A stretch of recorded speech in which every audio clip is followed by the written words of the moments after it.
Okay, today I wanted to try out the slow-mo on the Insta360 One X2.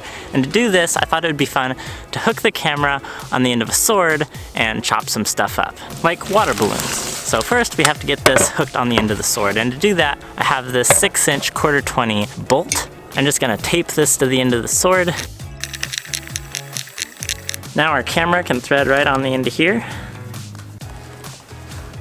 Let's go cut up some water balloons.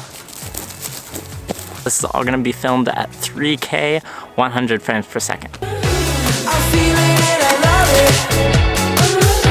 Like every day is sunny.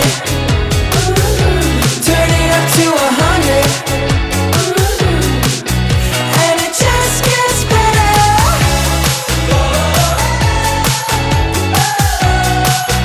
And it just gets better.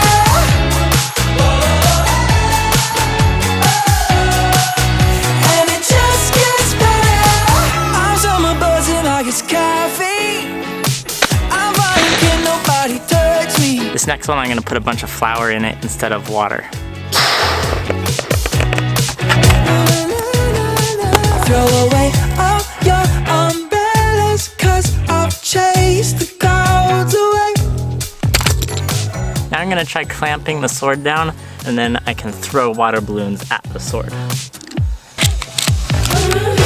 I'm feeling it, I love it. Like every day is sunny. The double whammy. Oh man, that like put a dent right in the side of the camera. When I hit that first balloon, the sword like curved down through the water and the Insta360 smashed into that bucket. It's just a little dent right there. Everything's still functioning okay on the camera though, so that's good.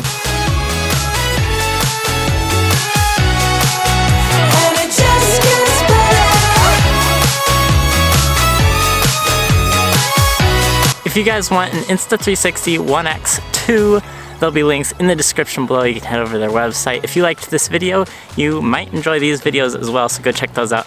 I'll see you guys real soon. Turn it up to